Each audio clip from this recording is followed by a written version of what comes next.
The universe was already at war by the time Earth learned of it. Out there, deep in the cold void of space, thousands of alien civilizations had been fighting for centuries. The cause was simple yet brutal: survival. Resources were limited, alliances fragile, and new power struggles arose every decade. By the time Earth developed faster-than-light travel, the war was in its final stages. The galaxy was already scarred by destruction, planets reduced to molten rock, and empires brought to their knees. Earth had missed most of the chaos, arriving late to a battlefield covered in ashes.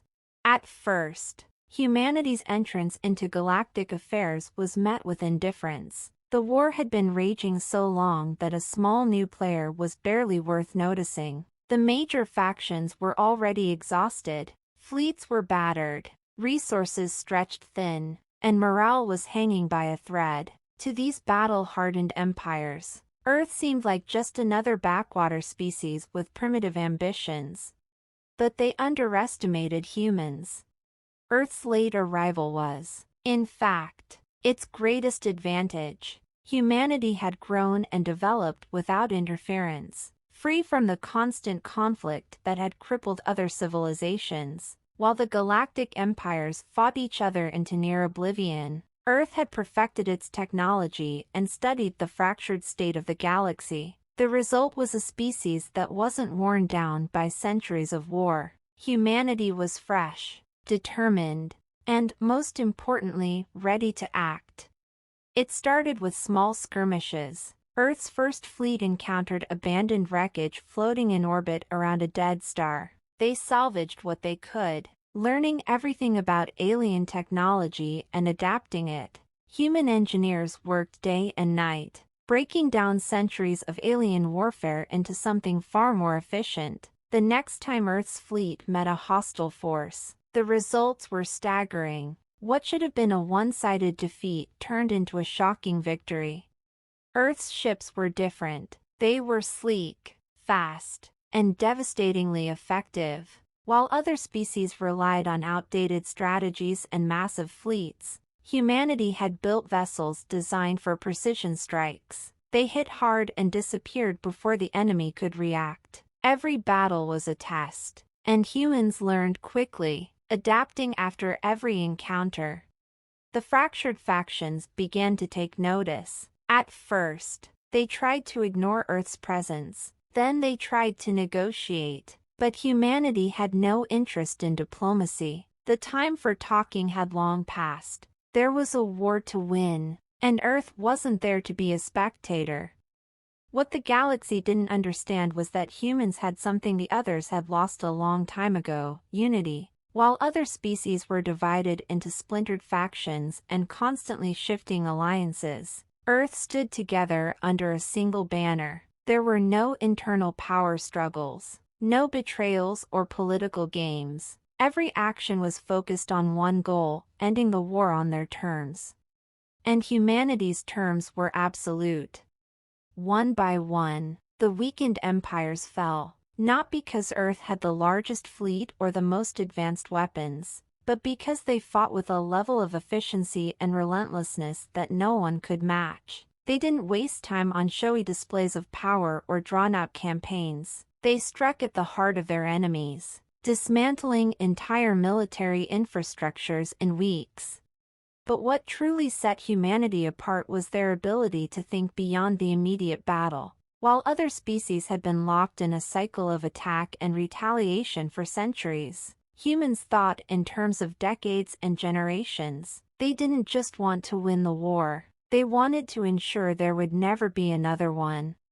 In the final stages of the conflict, Earth did something no one expected.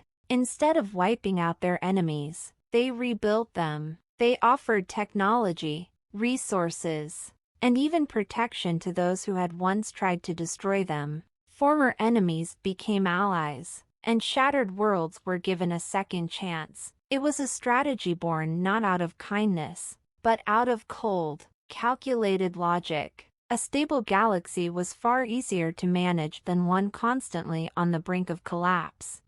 By the time the war officially ended, Earth was no longer seen as a newcomer. They were the dominant force in the galaxy, not because they had conquered it, but because they had reshaped it. Humanity didn't just win the war, they rewrote the rules of galactic civilization.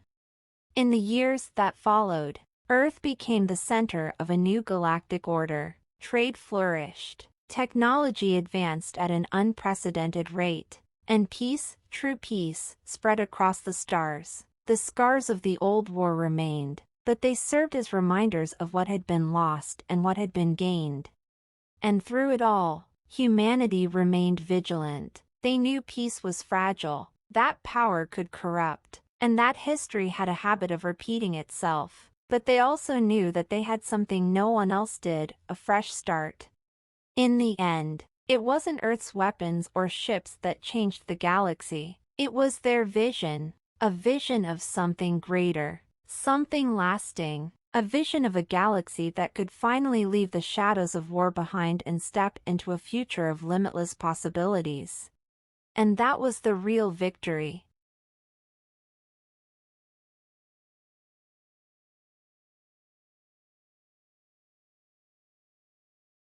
The galaxy had been at war for decades. The conflict, known as the Great Galactic War, had drawn in countless species, each fighting for survival, dominance, or simply to avoid annihilation. The battles were brutal, fought across star systems, with entire planets reduced to ash. The war had reached a point where no one remembered how it started, only that it would never end. The strongest factions, the Zorathians, the Kryll, and the Velner, had carved the galaxy into territories, each vying for control. Earth, however, had stayed out of it. Humanity had only recently developed faster-than-light travel, and the idea of joining a war that had been raging for generations seemed suicidal. But as the war dragged on, it became clear that no one would be spared. The Zorathians, in their quest for dominance, began targeting neutral worlds, and Earth was no exception.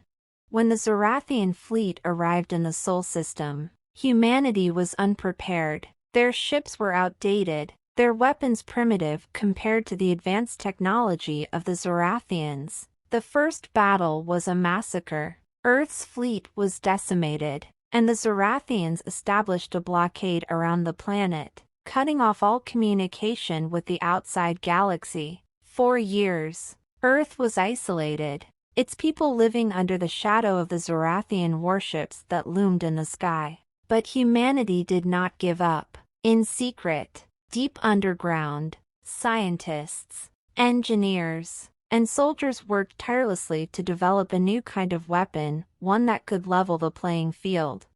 The Zorathians, confident in their superiority, paid little attention to the planet below. They believed humanity was broken, incapable of mounting any meaningful resistance. They were wrong. Over the course of a decade, Earth's brightest minds developed a revolutionary technology, the quantum singularity cannon. It was a weapon unlike anything the galaxy had ever seen. Instead of relying on brute force, it manipulated the fabric of space-time itself, creating a controlled singularity that could tear through anything in its path. The only problem was that it required an enormous amount of energy, more than any single ship could generate. The solution was to build a massive, planet-based installation, hidden deep within Earth's crust. When the time came, Earth made its move. The Zorathians, distracted by their ongoing war with the Kryll, were caught off guard. The quantum singularity cannon was activated, and a beam of pure energy shot into the sky, striking the Zorathian flagship.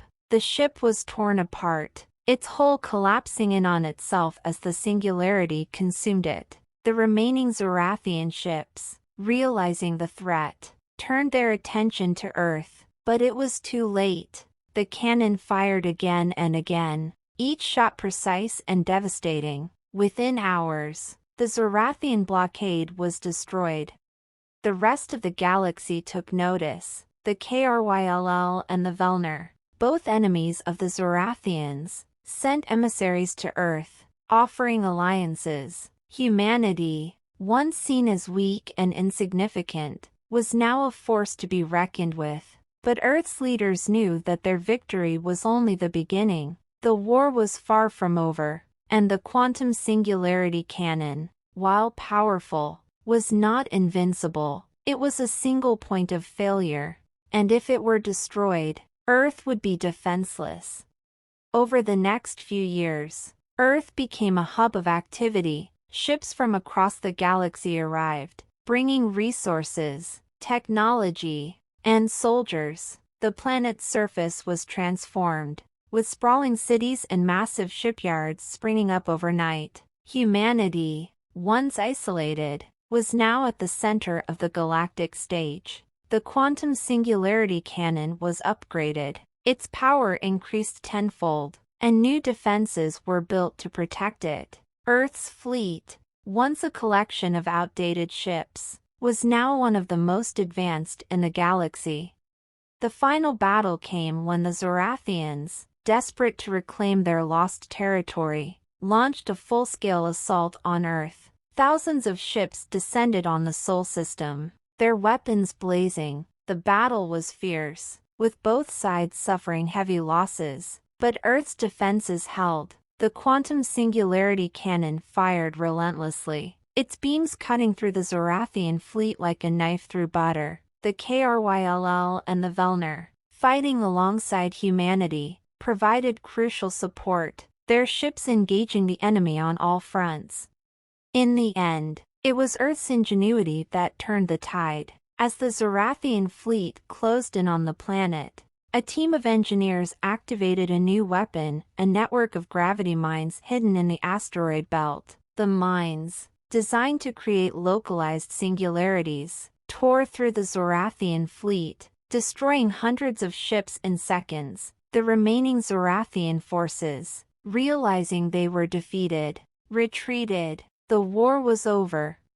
Earth had arrived late to the battle, but its impact was undeniable. The quantum singularity cannon, once a desperate gamble, had become a symbol of humanity's resilience and determination. The galaxy, once divided by war, began to heal. Treaties were signed, alliances formed, and a new era of peace began. Earth, once a backwater planet, was now a beacon of hope. The war had changed everything, but humanity had emerged stronger, united, and ready to face whatever challenges the future might bring. The ending was clear. Earth had not just survived the war, it had won it, and in doing so, had reshaped the galaxy forever.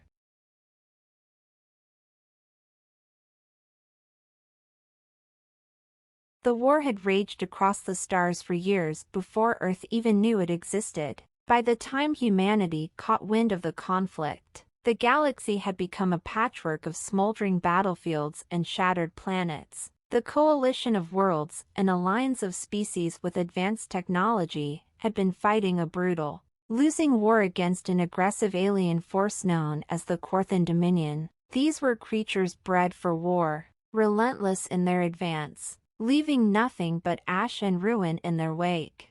Earth was never invited to the coalition. Why would it be? Humanity was a backwater species, barely capable of interstellar travel. The galaxy's major players had dismissed humans as too primitive, too inexperienced, and ultimately irrelevant. By the time the battle reached the galactic core, most thought Earth wouldn't survive long enough to matter. Then, something unexpected happened. The Korthan Dominion, after years of victories, stretched itself too thin. The coalition found a brief, desperate window of opportunity, just enough time to regroup and call for aid. Word reached Earth, not as a plea, but as an announcement. The final stand was near. The remnants of the coalition had gathered at the planet Helios Prime, the last major stronghold standing between the Dominion and total victory. If it fell, the galaxy would belong to the Korthan forever. Humanity was given a choice. They could ignore the battle, pretend it wasn't their problem, Or they could throw everything they had into one final gamble, a chance to prove their worth, to fight for a galaxy that had never even noticed their existence. Earth answered. But the fleets were not ready. It took weeks to mobilize, weeks to retrofit aging ships and train crews for a kind of war they had never imagined. By the time Earth's forces arrived at Helios Prime, the battle was almost over. The skies above the planet were filled with fire and debris, coalition ships scattered and burning. The Korthan war machine was overwhelming, its massive dreadnoughts pressing the attack. The coalition was in full retreat, and the fall of Helios Prime seemed inevitable. Earth's fleet jumped into the system at the worst possible time, or so it seemed, a ragtag force of human ships, outdated and untested. Facing an enemy that had crushed far more advanced civilizations, coalition commanders barely noticed their arrival. To them, it was already over. But Earth did not retreat. Humanity's first act was to do what no one else had dared. They charged straight into the heart of the Korthan formation. The human ships weren't built for long-range combat. They were fast, heavily armored, and packed with experimental weapons designed for close-quarters engagements. They dove into the enemy lines like missiles, scattering the Korthan fleet. It was chaos. The Korthan, for all their strength, were unprepared for an enemy that refused to play by the rules. The human ships rammed enemy vessels, disabling them in brutal collisions. They deployed new forms of electronic warfare, scrambling Korthan communications and turning their own targeting systems against them. Fighters launched in waves, weaving through enemy defenses and striking at key targets. The battle began to shift. For the first time in months, the Korthan advance slowed. Coalition forces, stunned by the sudden turn of events, regrouped and joined the fight. The combined assault began to push the Korthan back. The skies over Helios Prime turned into a storm of fire and light as human and coalition ships fought side by side. The Korthan fleet, once so sure of its victory, began to fracture. One by one, their dreadnoughts fell. The coalition pressed the attack, driving the enemy into a full retreat. It wasn't clean or easy. Human ships took heavy losses, and many were lost with all hands, but the tide had turned. By the time the last Korthan ship fled into the void, Helios Prime still stood, barely. The aftermath was almost as chaotic as the battle itself. Coalition leaders, once so dismissive of Earth, were left scrambling to understand how a species they had ignored had managed to change the course of the war in a single day. The answer was simpler than they expected. Earth had nothing to lose. For the other species in the galaxy, the war had been a slow decline, a desperate attempt to hold on to what little remained. They had fought cautiously, afraid of taking risks they couldn't afford. But Earth was different. Humanity had spent centuries adapting to impossible odds, surviving everything from natural disasters to global wars. When the galaxy called for help, humanity didn't see it as someone else's fight. They saw it as a chance to prove they belonged among the stars. Helios Prime became a symbol, a turning point not just in the war, but in galactic history. Humanity was no longer a forgotten backwater. They were a force to be reckoned with. The coalition, reinvigorated by Earth's victory, began to rebuild. The Korthan Dominion, once unstoppable, now found itself on the defensive. And Earth? Earth didn't stop. The fleet returned home battered but triumphant, already preparing for the next battle. There was still a war to win, after all, but this time, the galaxy knew it wouldn't win it without them. Humanity had arrived late to the battle, but they had come exactly when they were needed most. And from that moment on, the galaxy would never forget.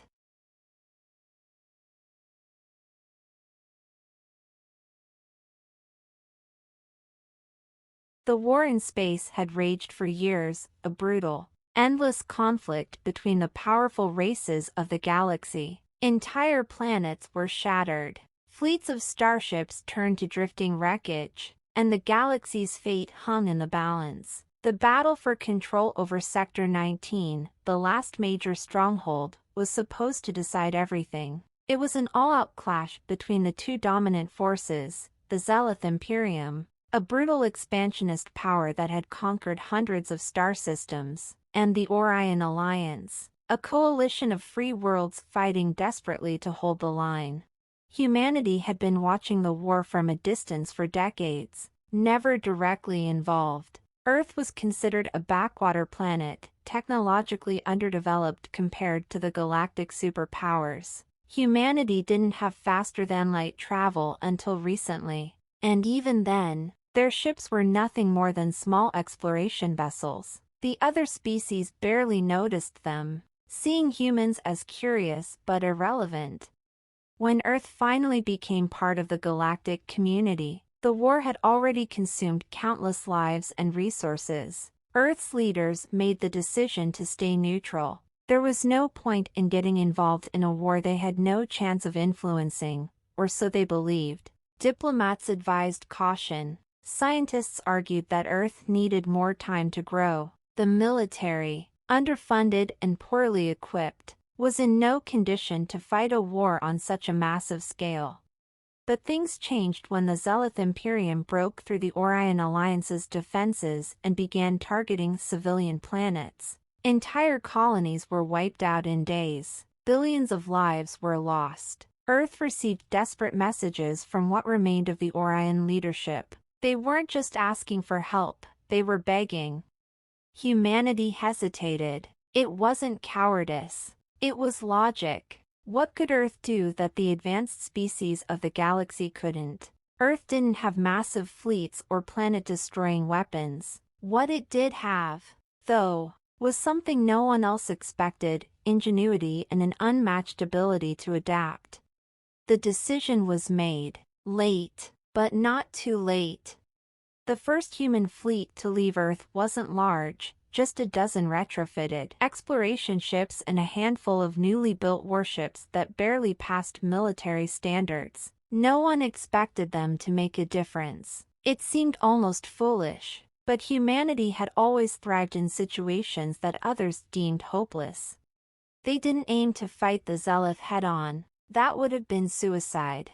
Instead, they used strategy. They analyzed the enemy's movements, studied their supply lines, and identified weak points in the Imperium's vast network. They didn't have the firepower to destroy enemy fleets, but they could disrupt communications, sabotage supply convoys, and launch hit-and-run raids that left the Zelith scrambling. At first, the Zelith didn't even realize it was humanity. The attacks seemed random, almost like natural disasters. Ships vanished without a trace. Weapons depots exploded from within. Entire fleets were delayed because their supply lines were mysteriously cut off. But it wasn't random. It was Earth's plan from the very beginning, a form of warfare no other species had mastered: psychological warfare, guerrilla tactics, disinformation campaigns. Human engineers hacked into Zelith systems, spreading false data that misled their commanders. They forged messages, making Zelith fleets turn on each other. Human soldiers planted hidden charges on enemy ships and escaped without a trace. They turned the Zelith's own strength against them. The tide began to turn. The Orion Alliance, battered and on the brink of collapse, suddenly found itself with breathing room. They regrouped and launched counterattacks, following the patterns created by Earth's operations. Humanity didn't take credit. They didn't need to. Their goal wasn't glory. It was survival. The Zelith, once unstoppable, found themselves in chaos. Commanders doubted their orders, unsure whether they were real or another human trick. Morale plummeted. Soldiers became paranoid, afraid of shadowy enemies that might not even be there. Every explosion, every malfunction felt like part of a larger conspiracy, and it drove them to the edge of madness. And then, The final blow came, not in a grand battle, but in a simple act of precision. Human intelligence discovered the location of the Zelith Central Command Station, a heavily fortified space station deep in their territory. Instead of launching a massive assault, Earth sent a single stealth ship carrying a small team of specialists. They slipped past the station's defenses, uploaded a virus into the Central Command System, and left without being detected. Within hours, the entire Zelith command structure collapsed. Communications went dark. Automated defense systems turned on their own ships. Commanders lost control of their fleets. The Zelith Imperium, once the most feared power in the galaxy, fell apart, not from overwhelming firepower, but from the inside out. The war ended days later. The Orion Alliance reclaimed the Lost Worlds. The Zelith, leaderless and fractured, retreated into obscurity. Earth didn't stay to celebrate. The human fleets returned home quietly, leaving the galaxy wondering how such a small, insignificant planet had brought down a galactic superpower. But Earth knew the truth. It wasn't about strength or numbers. It was about outthinking the enemy. In the end, Earth arrived late to the battle, but it wasn't too late to change everything. And from that day on, no one in the galaxy underestimated humanity again.